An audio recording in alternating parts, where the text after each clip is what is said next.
शादी से 2 महीने पहले 2 आदमियों ने ज़बरदस्ती कर ली थी। शादी के दिन पता चला कि मैं तो प्रेग्नेंट हूँ। जब शादी की रात पति करीब आया तो सर्दियों में भी मेरे पसीने छूट रहे थे। जब उसने मेरे शरीर को देखा तो फिर मैं दुल्हन बनी कमरे में पहुंची तो मेरा दिल बाहर आने को कर रहा था। शादी से लेकर आज तक मुझे एक ही डर था कि मेरा पति मेरी सच्चाई न जाने। सहम सहम कर मेरा वक्त गुजरा था और अब वह घड़ी आ गई थी जब मेरा सामना अपने पति से होना था। मेरा दिल पूरी तरह धड़क रहा था कि अगर उसने मेरी सच्चाई जान ली तो क्या होगा।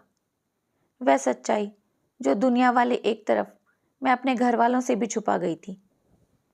दरवाजे खुलने की आवाज़ पर मेरा शरीर कांपने लगा। मेरा पति चलता हुआ मेरे पास आया और मुझे देखने लगा। मुझे उसके ऐसे देखने से भी डर लग रहा था। मेरा पति मेरे सामने बैठा और मेरा घूंघट उठाया। मैं उस वक्त बाकी दुल्हनों की तरह शर्माने के बजाय डर से कांप रही थी। वह मेरी तारीफ करने लगा। हालांकि उसने मुझे पहले भी देखा हुआ था। हमारा विवाह शादी से 3 महीने पहले ही हो चुका था। बस विदाई 3 महीने बाद हुई थी। विवाह के वक्त मेरे दिल में भी बाकी लड़कियों की तरह बहुत से अरमान थे, पर मैं शर्माई हुई थी। सबकी छेड़छाड़ सुनती रही। अपने पति को मैंने तब बस एक ही झलक देखा था और मेरा दिल धड़क रहा था। हालात वही रहती तो यकीनन मैं भी आज शर्माती और धड़कते हुए दिल से तारीफें कबूल कर रही होती। मगर 1.5 माह पहले जो मेरे साथ हादसा हुआ उसने मेरी हस्ती हिला दी थी। मेरा दिल दुनिया से और जीने से उठ चुका था। मैं हर पल खौफ से गुजारती आज यहाँ तक पहुँची थी और आज मैं पूरे हक से उनके पास आई थी। मेरे पति मुझसे बातें कर रहे थे और मुझे उनकी नज़रें अजीब सी महसूस हो रही थी। उनकी नज़र मेरे ऊपर पड़ी तो वह पीछे हट गए। मैं उनके पीछे हटने पर सहम गई। उन्होंने मुझे गौर से देखते हुए बहुत अजीब सी बातें कह दी, जिसने मुझे फिर से सूली पर लटका दिया। मुझे लगा उन्हें मेरा राज पता चल गया है। मेरी वह हकीकत जो मैं छुपा रही थी, शायद वह जान गए थे। मगर मुझे आश्चर्य तब हुआ जब उन्होंने सर झटक दिया और कहा कि मैं थक गया हूँ और शायद तुम भी थक गई होगी। तुम कपड़े बदल कर सो जाओ। वह मुझे कहते हुए सो गए और मैं अपनी जगह चुप बैठी रह गई। अजीब इंसान था। उसने मुझसे अच्छे से बात तक नहीं की। मुझे इस बात पर परेशानी हो रही थी। फिर मेरा दिल बहुत भारी होने लगा था। मैंने कपड़े बदले और बिस्तर पर लेट गई। मगर मेरे दिमाग में यही बातें गूंज रही थी कि पहली ही रात मेरे पति ने मेरे साथ वक्त बिताने के बजाय इधर उधर की बातें करके सोने का कह दिया। मैं पूरी रात इसी बात को सोचती रह गई। अगले दिन मैं बहुत मुश्किल से अपने चेहरे पर मुस्कुराहट सजाए बैठी थी। सबने मेरी बहुत तारीफ की। मैं बचपन से ही बहुत खूबसूरत थी। शादी के हार श्रृंगार ने मेरी खूबसूरती को और बढ़ा दिया था। मुझे यकीन था आज मेरे पति मुझे देखकर खुद को हक जताने से रोक नहीं पाएंगे। मैं डरी हुई थी, मगर चाहती थी कि वह मुझे सराहें और अपना हक हासिल करें। आज ज़्यादा इंतजार नहीं करना पड़ा था। मेरे पति कमरे में आए और उनका मिजाज भी बहुत अच्छा लग रहा था। मुझे थोड़ा बहुत डर भी लग रहा था, मगर मैं इंतजार कर रही थी। फिर मुझे हैरत का झटका तब लगा जब मेरे पति ने आज रात भी यहाँ वहाँ की बातें करके सोने का कहा और खुद भी सो गया। मैं सदमे में बैठी रह गई। क्या मुझ में इतनी कशिश भी नहीं थी कि मेरा पति मेरी तरफ आकर्षित होता? मेरी हालत अजीब सी होने लगी। पहले ही मेरे दिल में डर था कि कहीं मेरे पति के सामने मेरी हकीकत न खुल जाए। ऊपर से मेरे पति का अजीब रवैया मुझे बौखलाहट में डाल रहा था। मेरे पति बहुत अच्छे इंसान थे, मुझसे बहुत प्यार से पेश आते, मगर उन्होंने पूरा महीना गुजार दिया, लेकिन कोई रिश्ते की बुनियाद नहीं रखी थी। मेरे दिमाग पर बहुत गहरा असर पड़ा था। मुझे फिर से अपने साथ हुए हादसे के बुरे सपने रातों को जगाने लगे थे। मेरी हालत दिन ब दिन बिगड़ती जा रही थी। मैं हर वक्त डरी रहती थी। तीसरा महीना शुरू हुआ। मेरा शरीर बदलने लगा और मुझे यही डर था। मैं चाहती थी कि इस वक्त से पहले मेरे पति से मेरा मजबूत रिश्ता बन जाए, मगर ऐसा नहीं हो पाया था और अब यकीनन मेरी हकीकत खुल जाती। हमेशा टेंशन में रहने की वजह से मेरी हालत खराब हो रही थी। एक दिन मेरी तबीयत बहुत ज़्यादा बिगड़ी तो मेरे पति मुझे डॉक्टर के पास ले गए। डॉक्टर ने मेरा चेकअप करके वही कहा जिसका मुझे डर था। वह बोल रही थी कि मैं माँ बनने वाली हूँ। मैं सदमे में जा चुकी थी। अब यकीनन मेरा पति मुझे डिवोर्स दे देगा और कोई भी इंसान यही करता। मेरा दिल चाहा कि मैं चीख चीख कर रोऊं, मगर मेरा शरीर बिल्कुल बेजान और ठंडा हो रहा था। डॉक्टर मेरे पति से बता रही थी कि किसी टेंशन की वजह से आपकी पत्नी की हालत बहुत खराब हो गई है। इन्हें अच्छी खुराक के साथ साथ अच्छे माहौल की भी ज़रूरत है। वह नहीं जानती थी कि यह किसका बच्चा है। मेरी आंखों में 6 महीने पहले गुजरे हुए हादसा किसी फिल्म की तरह चल रहा था। विदाई से पहले अपने विवाह से 1 महीना बाद मैं एग्ज़ाम देने यूनिवर्सिटी जा रही थी कि मुझे 2 नौजवानों ने पकड़ लिया था। मैं उस वक्त सुनसान जगह पर थी। मेरी चीख पुकार से भी कोई फ़ायदा नहीं हुआ था और उन लड़कों ने मेरी बेबसी का फ़ायदा उठा लिया। मैंने उन सबके सामने हाथ जोड़े और उन्हें रोका, मगर वो बहरे हो चुके थे। मैं चीख चीख कर रोना चाहती थी, मगर मेरी आवाज़ दबा दी गई थी।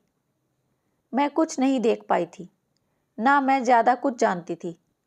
मुझे बस इतना याद था, एक लड़का जिसने मेरे साथ गलत किया था वह मास्क लगाए हुए था और उसके शर्ट पर एक अजीब सा कुछ लिखा हुआ था, मगर यह सबूत बाद में तलाश करने पर नहीं दिखे थे। उस वक्त सदमे में कुछ देर तो वहीं पड़ी रही। मुझे लगा कि मैं मर जाऊंगी। अगर ना मरी तब भी मैं अपनी जान ले लेना चाहती थी।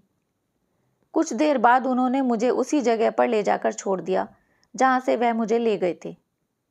मैं खुद को संभालती रोती रोती घर पहुँची तो छोटी बहन के अलावा कोई नहीं था। मैं अपने कमरे में जाकर बंद हो गई और फूट फूट कर रोने लगी। मुझे गम और परेशानी से बुखार हो गया था। रातों को मैं डर जाती थी। मुझे सपने में वह दोनों नजर आते थे। मैं सारी रात जागती रह जाती थी, मगर कभी किसी को बताने की हिम्मत नहीं कर पाई। घरवाले मेरा बहुत ख्याल रखते थे और 1 हफ्ते बुखार ने मेरे चेहरे की रौनक छीन ली थी। फिर धीरे धीरे मैं संभलने लगी थी। जो मेरे साथ हुआ था, आहिस्ता आहिस्ता मैं उस तकलीफ से निकलने लगी। मैं घर वालों से वह बात छुपा रही थी और मैंने खुद को संभाल लिया, मगर कुछ दिन के बाद मेरी तबीयत में बदलाव महसूस होने लगा। अक्सर मेरा सर चकराने लगता और मुझे उबकाई आने लगती। मैं डर गई यह सब उस दिन का नतीजा ना हो। मैं चुपचाप यूनिवर्सिटी से लेडी डॉक्टर के पास गई और चेकअप करवाकर भगवान से प्रार्थना की कि ऐसा ना हो जिसका मुझे खौफ है, मगर शायद भगवान को यही मंजूर था। मेरी रिपोर्ट में यही आया कि मैं प्रेग्नेंट हूँ। मैं बहुत रोई और भगवान को पुकारने लगी कि मेरे साथ ऐसा क्यों हुआ। अब मैं कहाँ जाती और किसको अपनी हालत का जिम्मेदार ठहराती। मेरी इस हालत का कौन गवाह बनेगा। मैं जानती थी मुझे ही गलत समझा जाता। मैं गुमसुम रहने लगी। घर में मम्मी पापा दोनों बूढ़े थे और छोटी बहन नासमझ थी, इसलिए मेरी हालत को बीमारी समझ लिया था। मेरी हालत दिन ब दिन खराब होती जा रही थी। फिर शादी का हल्ला उठा तो मैं सहम सी गई थी। क्या मेरा पति मुझ पर भरोसा करेगा? कभी नहीं। वह मुझसे रिश्ता तोड़ देता और मैं हर किसी में बदकिरदार मशहूर हो जाती। जब शादी हुई तो मैंने सोचा था कि शादी के बाद पति से कह दूंगी कि मैं प्रेग्नेंट हूँ और जब बच्चा पैदा होता तो उसे 7 महीने का साबित करके यह मामला दबा देती, मगर यहाँ भी किस्मत ने मेरा साथ नहीं दिया था। मेरे पति मुझसे मोहब्बत के दावे करके, मेरा इतना ख्याल करके भी मुझसे फासला बना रहे थे। अब डॉक्टर ने तो हकीकत खोल दी थी। मैं जानती थी मेरा पति घर जाकर मुझे बुरा भला कहेगा और बदकिरदारी का इल्ज़ाम लगाकर मुझे डिवोर्स दे देगा। इन 3-4 माह की टेंशन ने मुझे इतना बेहाल कर दिया था कि मैंने खुद को डिवोर्स के लिए भी तैयार कर लिया था। जब हम घर पहुंचे तो मेरे पति मुझे कमरे में ले गए। मैं खुद को शोर शराबे के लिए तैयार कर रही थी, मगर मेरी हैरत की इंतहा न रही जब दोपहर से शाम और शाम से रात हो गई, मगर मुझे मेरे पति ने कुछ नहीं कहा, बल्कि वह मुझे आराम करने के लिए कह रहे थे। मुझे लग रहा था कि मैं कोई सपना देख रही हूँ। आखिर कौन मर्द इतना चुपचाप रह सकता है। वह अपनी पत्नी की गर्भवती होने की खबर सुन चुके थे। जिसको उन्होंने छुआ तक नहीं था। फिर भी शांत थे। ऐसा कहाँ पॉसिबल था। मैं परेशान थी। मुझे उनके चुप रहने से हैरत हो रही थी और दिन ब दिन मैं उनकी मोहब्बत में गिरफ्तार होने लगी। मुझे यकीन होने लगा कि वो जिस मोहब्बत के दावे करते थे शायद वह सच्ची है। वक्त गुजरता जा रहा था और वह मेरा हर तरह से ख्याल रखने लगे थे। मेरे लिए फ्रूट लाते, दूध भी अपने हाथ से पिलाते। मैं इन सबको उनकी मोहब्बत समझ रही थी, मगर फिर कभी कभी मुझे उन पर बहुत हैरत होती थी। उनका इतना ख्याल रखने पर मुझे दोबारा कोई परेशानी नहीं हुई थी और मैंने सारा वक्त सुकून से गुजारा था। फिर मैंने शादी के 7 महीने बाद एक खूबसूरत बच्चे को जन्म दिया। मुझे इस बच्चे की किस्मत पर भी अफसोस हो रहा था और उसकी किस्मत में शायद बाप की मोहब्बत नहीं थी। सच तो यह था कि मुझे भी इस बच्चे से ज़्यादा मोहब्बत या लगाव महसूस नहीं हो रहा था, मगर मेरे पति ने यहाँ भी मुझे गलत साबित किया था और इस बच्चे को, जिसके बाप का कुछ पता नहीं था, उसे इतना प्यार और मोहब्बत दी कि मैं हैरान रह गई।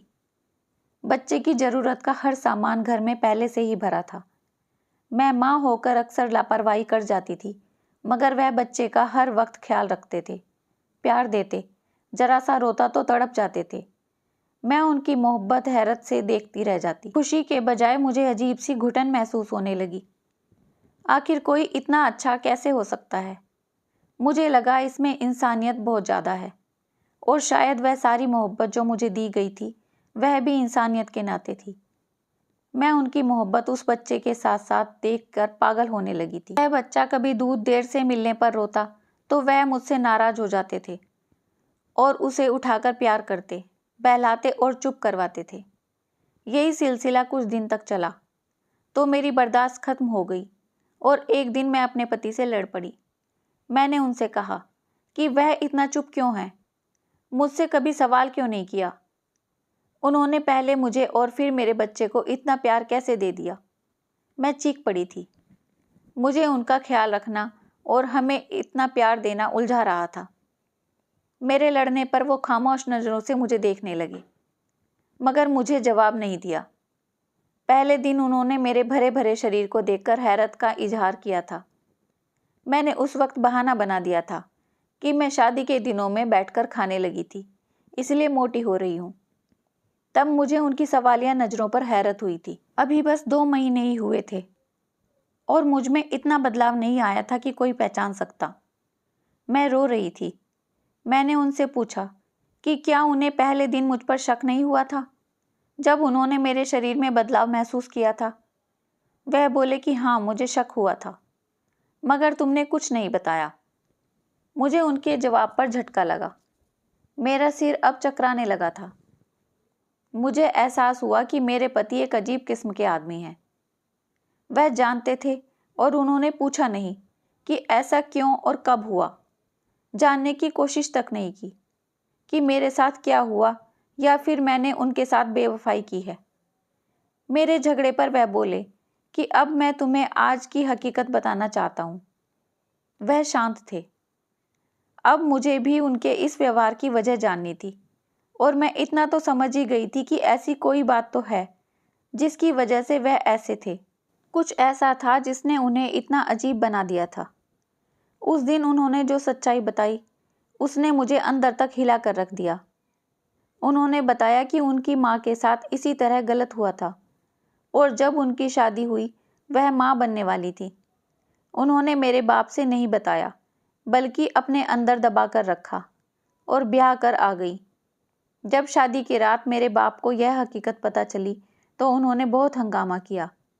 उन्होंने मेरी माँ को बदकिरदारी के ताने दिए और बहुत ज़्यादा जुल्म भी किया, मगर वह अपनी पत्नी को छोड़ने को तैयार नहीं थे।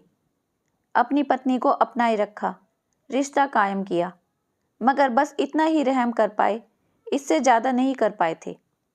हालांकि मेरे माँ के साथ गलत हुआ था और उनका कोई कसूर नहीं था। मैं मेरे बाप के ताने और डांट फटकार सुनती रही। फिर मैं पैदा हुआ।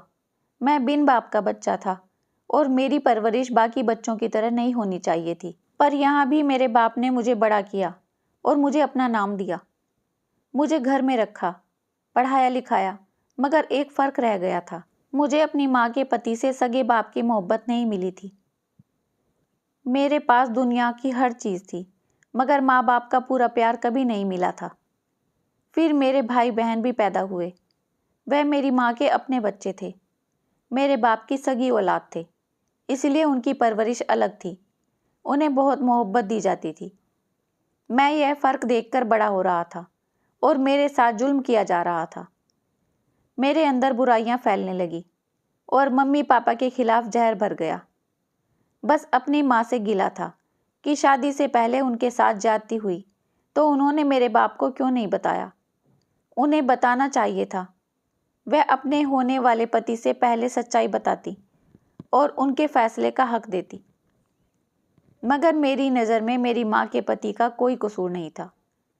मेरी माँ ने छुपाकर उनके साथ गलत किया था, उनके हाथ बांध दिए थे। हालांकि उस मर्द में इतनी हिम्मत थी कि उसने ऐसी औरत को अपनाया, रिश्ता खत्म नहीं किया और बिन बाप के बेटे को भी अपना नाम दिया।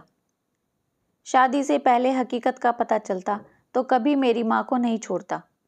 उसे खुशी होती कि यह फैसला उसने अपनी मर्जी से किया है। मेरे पति बोल रहे थे और मैं पत्थर की तरह बन चुकी थी। मैंने अपने पति की माँ की किस्मत पाई थी। तो यह थी वह बात जिसकी वजह से उन्हें शक होने पर भी उन्होंने मुझसे सवाल नहीं किया, बल्कि हकीकत पता चली तो लड़ने या मारने के बजाय अपना लिया। मेरे पति ने मेरी तरफ देखा और मुझसे कहा कि मेरा तुमसे यही सवाल है कि तुमने मुझसे क्यों छिपाया। मतलब क्या तुम इस सब में शामिल थी? क्या तुम्हारा किसी लड़के से रिश्ता था? मैं उनके सवाल पर तड़प उठी। मैंने जल्दी से नहीं में सिर हिलाकर इनकार किया और उन्हें भरोसा दिलाने लगी। ऐसा कुछ नहीं है। मैंने कसम खाई और कहा, मैं बेकसूर हूँ। मैं उन दोनों आदमियों को नहीं जानती, उनकी शक्ल तक नहीं देखी। मैं पाकीज़ा हूँ। मेरा कभी किसी मर्द से ऐसा कोई रिश्ता नहीं था। मैंने अपने दिल में किसी को रखा था तो वह मेरा पति था। मेरे भरोसा दिलाने पर वह बोले, जब ऐसा था तो क्यों छुपाया? मुझे क्यों नहीं बताया कि तुम्हारे साथ गलत हुआ था? तुम तो खुद ही मजबूर थी। क्यों खुद को सताती रही? किस बात से डरती थी? क्यों मेरी माँ वाली बेवकूफ़ी दोहराई? मैं उनके सवाल पर निढाल सी हो गई। मैं उन्हें क्या बताती? औरत सिर्फ इल्ज़ाम से डरती है। मुझे भी यही डर था कि मुझ पर यकीन नहीं किया जाएगा। मेरे पास कोई सबूत नहीं था। आज के ज़माने में ऐसे मर्द तो बहुत ही कम रह गए हैं। लोग तो झूठे इल्ज़ाम पर भी रिश्ते तोड़ देते हैं। फिर मैं तो खुद पर वह सब झेल चुकी थी। मैंने उनकी जिद पर कहा कि मुझे क्या खबर थी कि आप मुझ पर भरोसा करेंगे या नहीं। अगर शादी की रात ही सवाल कर देते तो मैं खुद ही सब बता देती, कुछ भी नहीं छुपाती। अगर मुझे अंदाज़ा होता कि मेरा पति इतना अच्छा है तो मैं खुद को इतनी तकलीफ़ क्यों देती। मेरे रोने पर मेरे पति ने मेरा हाथ थाम लिया और मुझे कहा कि अब याद रखना, मुझे तुम पर यकीन है और अब ज़्यादा मत सोचना। मैंने प्यार भरी नज़रों से उन्हें देखा। मेरा दिल उनकी मोहब्बत पर खुशी से महक उठा था। आज सब कुछ खुल चुका था। मुझे लग रहा था कि आज हम दोनों ने अपनी हर सच्चाई एक दूसरे को बता दी है, मगर मैं गलत थी। अभी तो मैं बहुत सी सच्चाई को नहीं जानती थी। अभी तो मेरे सर पर आसमान गिरना बाकी था। इन सब से बेखबर मैं खुश हो रही थी। मेरी जिंदगी अपने पति की वजह से अच्छी और पुरसुकून गुजरने लगी थी। अब मेरा भरोसा अपने पति पर कुछ ऐसा कायम हो गया था कि मैं हर बात उनसे बता देती थी। मैं अपने बच्चे को भी प्यार देने लगी थी। कुछ दिन बाद मुझे दोबारा से माँ बनने की खुशखबरी मिली। इस बार यह फ़र्क था कि मैं अब इस खुशी को खुलकर महसूस कर रही थी। पर मेरे पति के व्यवहार में तो कभी कोई बदलाव आया ही नहीं था। इस बार भी वह वैसे ही ख्याल रख रहे थे जैसे पहले रखा था। वह मुझे ज़्यादा काम करने नहीं देते थे। मैं उनसे छुपकर थोड़ा बहुत घर का काम कर लेती, वरना उन्होंने काम वाली रख ली थी। काम वाली मेरे बड़े बेटे को संभालने बैठी थी और मैंने सोचा कि मैं स्टोर रूम से कुछ सामान निकाल लूँ। वह सारा सामान जो बड़े बेटे के पैदा होने के बाद ज़रूरत में नहीं पड़ा था। जब वह बड़ा हुआ तो मेरे पति ने सब सामान स्टोर रूम में रख दिया। मैंने सोचा कि सामान वगैरह उठाकर पहले से चेक कर लूं। स्टोर की लाइट ऑन की, पुरानी बॉक्स खोलकर सब सामान निकाल रही थी। तब मुझे बॉक्स के एक कोने में एक बहुत बड़ा पुराना संदूक मिला। मैंने वह संदूक भी सामान में रखा और कामवाली को बुलाकर वह सारा सामान मेरे कमरे में ले जाने को कहा। उसने मेरे कहने पर वह सारा सामान ले जाकर मेरे कमरे में रख दिया। मैं सामान निकाल निकाल कर देख रही थी। मेरे सामने वो पुराना संदूक आ गया। मैंने उस संदूक को खोला। उसमें जो सामान निकला उसे देखकर मेरे होश उड़ गए। मैं सर से पांव तक कांप गई थी। मेरा दिल डूब रहा था। मैं यकीन करने को तैयार नहीं थी। ऐसा कैसे हो सकता था? मेरा पति तो एक अच्छा इंसान था। फिर मेरे सामने पड़ा उसका यह सामान, उसका कौन सा पहलू था? मेरा पति घर आया तो मैंने उनका कॉलर पकड़कर वह काला शर्ट और काला मास्क उनके मुंह पर फेंक दिया कि मेरे साथ गलत करने वाला और कोई नहीं, मेरा अपना पति था।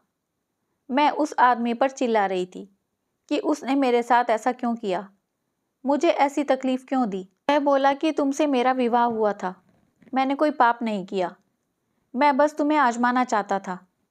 मैं जानना चाहता था कि तुम मुझे सच्चाई बताती हो या नहीं। उनकी बात पर मुझे धक्का सा लगा। सिर्फ आजमाने के लिए उस इंसान ने मुझे इतनी तकलीफ दी। अपने पति की सच्चाई जानने के बाद मुझे सारा वक्त याद आने लगा जो मैंने तकलीफों में गुजारा था।